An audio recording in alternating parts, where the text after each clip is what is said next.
नमस्कार, मी प्रतीक्षा. आवाज इंडिया मराठीच्या आपली बातमी आपला आवाज या बातमीपत्रात आपल्या सर्वांचं स्वागत. तर एक नजर टाकूया आजच्या ठळक घडामोडींवर. केंद्रीय गृहमंत्री अमित शाह हे आज अहिल्यानगर जिल्ह्याच्या दौऱ्यावर होते. भाषणाच्या सुरुवातीलाच त्यांनी विरोधकांवर जोरदार प्रहार केला. औरंगजेबाचे नाव घेत त्यांनी विरोधकांच्या धोरणावर प्रहार केला. जेव्हा एकनाथ शिंदे हे मुख्यमंत्री होते आणि देवेंद्र फडणवीस हे उपमुख्यमंत्री होते, तेव्हा भाजप सेना सरकारने औरंगाबादचे नाव बदलले आणि इथे सुद्धा बदल केला. या जिल्ह्याला अहिल्यादेवींचं नाव दिलं. हे तेच लोक करू शकतात जे खरंच छत्रपती शिवाजी महाराजांचे मावळे आहेत.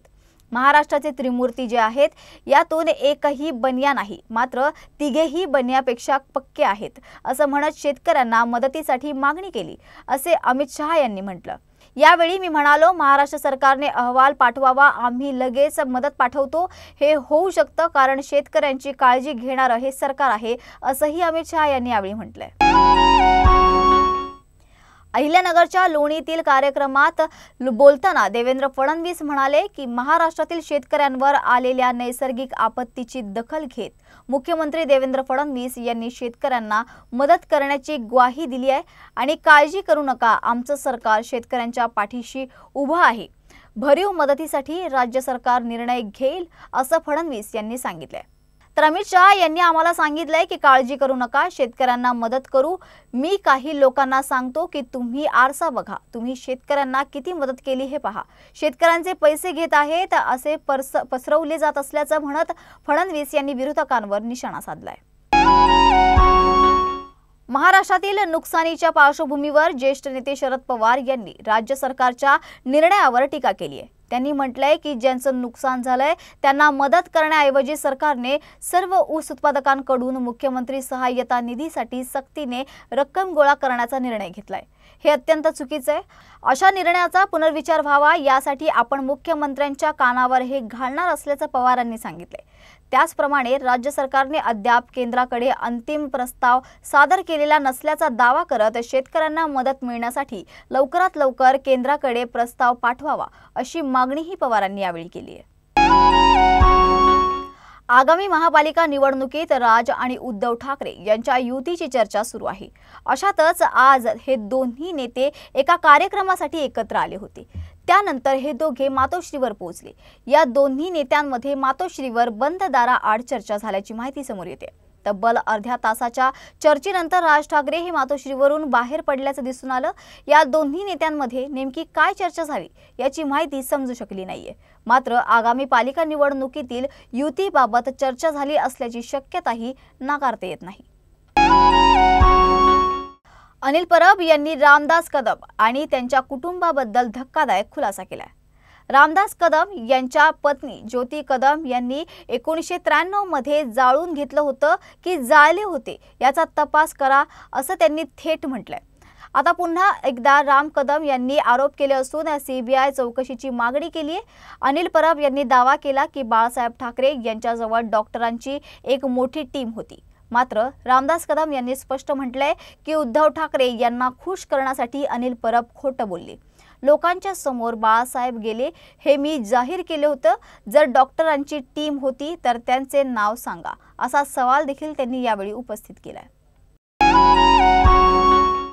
लातूर जिल्ह्यात शनिवारी रात्रीपासून सुरू झालेल्या मुसळधार पावसामुळे जिल्ह्यातील सर्वच तालुक्यांमध्ये रात्रभर पाऊस झाला. अचानक झालेल्या या पावसामुळे अनेक रस्ते, पूल आणि शेत पाण्याखाली गेले. पावसाचा जोर इतका होता की नागरिकांना घराबाहेर जाणं कठीण झालं असून रस्त्यांवर वाहतुकीची स्थिती अत्यंत चिंताजनक झाली.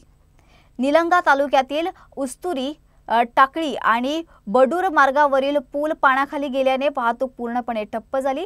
या मार्गावरून दैनंदिन प्रवास करणाऱ्या वाहन चालकांना मोठ्या अडचणींचा सामना करावा लागला. बुलढाणा जिल्ह्यातील बावनबीर गावात जगदंबा देवीच्या विसर्जन मिरवणुकीवर अज्ञात समाजकंटकांनी दगडफेक केली. या घटनेनंतर गावात मोठा तणाव निर्माण झाला. पोलिसांनी तात्काळ हस्तक्षेप करत परिस्थिती नियंत्रणात आणली. दगडफेक करणाऱ्यांना अटक केल्याशिवाय देवीची विसर्जन मिरवणूक पुढे जाणार नाही, अशी भूमिका मंडळाने घेतली होती. पोलिसांनी मंडळाची समजूत काढल्यानंतर सकाळी शांततेत विसर्जन पार पडलं. या प्रकरणी सोनाळा पोलिसांनी गंभीर गुन्हे दाखल केले असून आतापर्यंत 20 जणांना अटक करण्यात आली आहे. नवरात्र उत्सवाच्या पार्श्वभूमीवर पोलादपूर इथल्या महादेव डोंगर शिवभक्त पदयात्री ग्रुप तर्फे नरवीर भूमी पोलादपूर ते आई भवानीच्या शिवप्रताप भूमी प्रतापगड ही पारंपरिक पदयात्रा उत्साहात पार पडली। पोलादपूर इथून प्रस्थान करताच सततधारांच्या झिमझिम पाऊस सुरू होत्या, जो प्रतापगड गाठेपर्यंत सुरूच राहिला। मात्र पावसाची तमा न बाळगता आणि चिखलाचा विचार न करता पदयात्रींनी संपूर्ण प्रवास यशस्वीरित्या पूर्ण केला।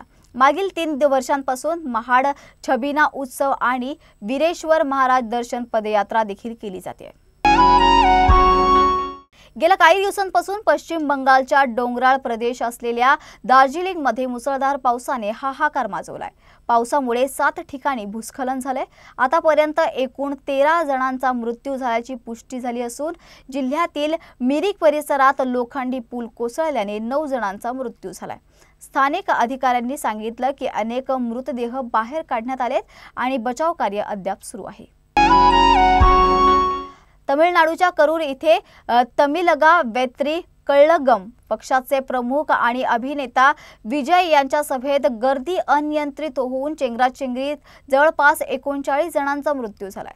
27 सप्टेंबर रोजी ही घटना घडली। या प्रकरणी आता मद्रास उच्च न्यायालयाने विजय आणि त्यांच्या पक्षाच्या सदस्यांना फटकारलंय। न्यायालयाने विजय यांच्या प्रचार वाहनांशी संबंधित 2 अपघातांचाही उल्लेख केलाय। ही वाहनं त्यांच्या समर्थकांच्या बाईकला आदळले होते। या प्रकरणी उच्च न्यायालयाने विजय यांच्यावर हिट अँड रनचा खटला दाखल करण्याचे आदेशही दिलेत।